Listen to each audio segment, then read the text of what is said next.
Hi everyone, RAVPower recently launched here in the Philippines, so I reached out to them and said, can you give me an item to review? Not only am I going to review this, but I'm actually going to be giving it away.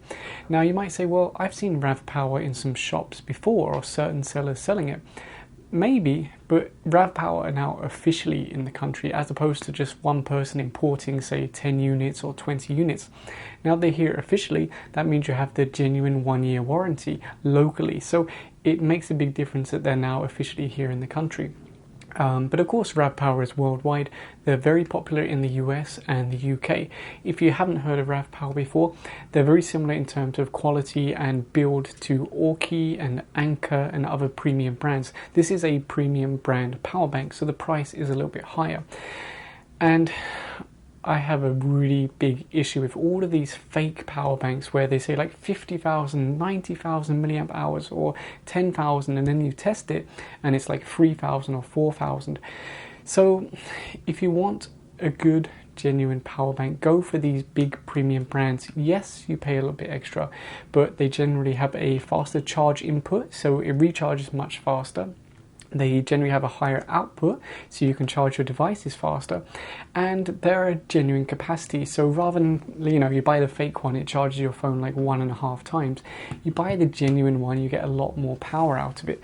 Now, RAVPower in this one are using either LG or Panasonic 18650 battery cells. So, high quality battery cells, not cheap. I'm going to try and avoid naming certain people, but not cheap batteries. So I'll bring it closer to the camera so you can get a better look at how it is. So you can see it's got like this rubber surround, because the idea is that it's shockproof. You can drop it on the floor. I'm sure there's a certain height that's recommended, maximum height, so do check the product page. But the idea is it's shockproof. If you drop it, it's not going to break. And then it's also got this flap over the port. So let me show you. There you go. And the idea of this flap is that it protects it from dust and water. Now, it's not submersible, so you couldn't go swimming with this, but it will be protected against splashes, against rain, even high pressure jets. So it's protected as long as you keep that flap closed. So this is the kind of power bank I need, to be honest. It's a shame that I'm giving this away because I'm terrible. I'm always dropping stuff, I'm spilling stuff. This is what I need. So when I drop it or when I spill drinks, it's not going to break. I just realized I didn't tell you the capacity. So this is a 10,050 milliamp hour battery, pretty much 10,000 milliamp hour, but we're going to be checking that later to see just how accurate that is. And as you can see there's 2 USB ports on the end. There's also a little LED flashlight. I would like that to be a little bit brighter because I've seen some of them now have really bright flashlights, but ultimately it's not that big a deal. It's a flashlight and it works. And as for the output, it's rated for 2.4 amp from one port and then 1 amp from the other port at the same time. That means you could charge an iPad or other tablet at full speed, 2.4 amp, and a cell phone at 1 amp, all at the same time. So again, premium power banks, they're going to be so much more useful than those other power banks where you plug in 2 devices, come back 3 hours later and they're only like 20% charged. Pay the little extra, get the better one. Now, in case you don't have experience with power banks, the idea is that you carry this around, and then if you need to charge your phone while you're on the go, you can plug in your existing lead and then start charging your cell phone or your tablet or other USB devices. Aside from charging your gadgets, you can also use it to power things like these LED light strips. So let's plug this one in. And there you go, light strip. So there's many uses, but generally most people use them to keep their phone and tablet topped up while they're on the go.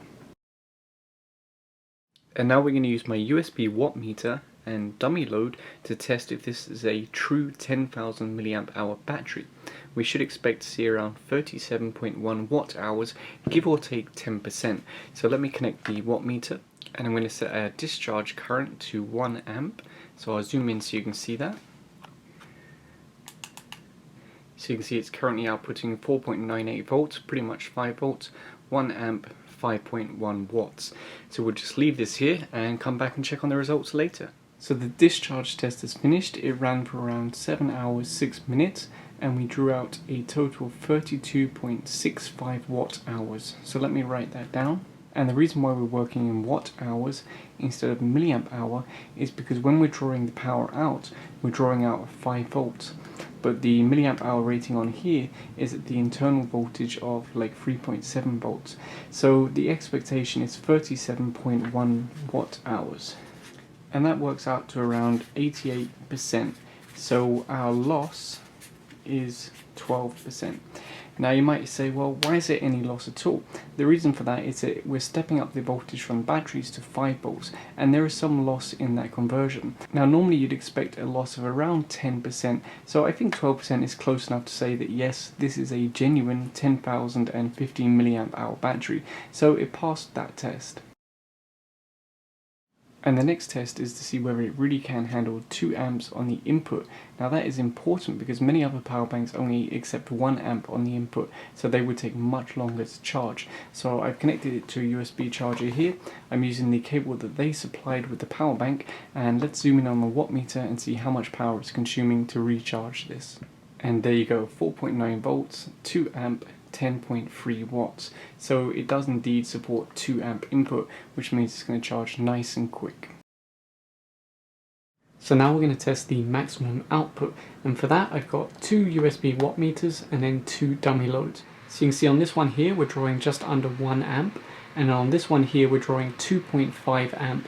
So that is pretty much what it's rated for, 2.4 amp plus 1 amp, and it's managing that without any problems. Now let's try push things a bit further. We've got 1.8 amp here and then 2 amp here. So you can actually pull out a little bit more than what it's rated for. Probably not recommended, but you can do it. And now let's test the absolute maximum that we can pull out of one USB port. So we're currently at 3.3 amp. Let's keep going. 3.6 amp. 3.7. Okay, so you can see the protection kicked in at around 3.7 amp. Now no device is going to pull 3.7 amp from one single port, but it's nice to test, and you can see the power bank does still work. It just turned off to protect itself.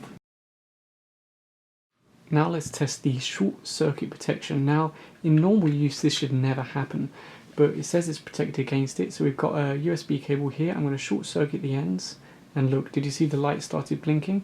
Let me join them together. So this is a permanent short circuit. On cheaper electronics this can break them. Let's try turn it on. See, it's blinking because it knows something's wrong. I'll do it a few times just to make sure it really is protected against that. And then just to make sure it's still working, let's plug in this LED strip. Yep, no problem. So it does indeed have protection built in against short circuits. And now let's test if this flap really can keep water out. I have no doubts, but let's test it anyway.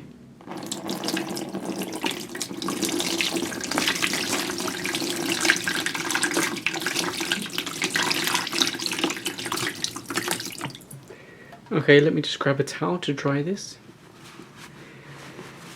And now the moment of truth. Let's see if any water got in there. Nope, looks completely dry, so it passed that test. So as you saw there, the RAVPower Powerbank performed very well, and I knew it would because I've used RAVPower before, I've reviewed RAVPower before, I know it's the real deal. So you can actually find a link for this in the video description down below, but of course I'm doing a giveaway. So all you have to do to enter the giveaway is leave a comment down below. 1, confirm you're inside the Philippines, anywhere inside the Philippines, and 2, tell me what you would use this power bank for. And that's it, that's all you have to do. And then what I'll do on the 19th of May 2017, I'll get everyone's names from the comments, put them into a cup, mix them around and pull out one lucky winner. I'll then send this to you by LBC. Remember, you have to be inside the Philippines. So if you have any questions, put them in the comment section down below. And if you enjoyed this video, please give it a thumbs up and subscribe. Thanks for watching.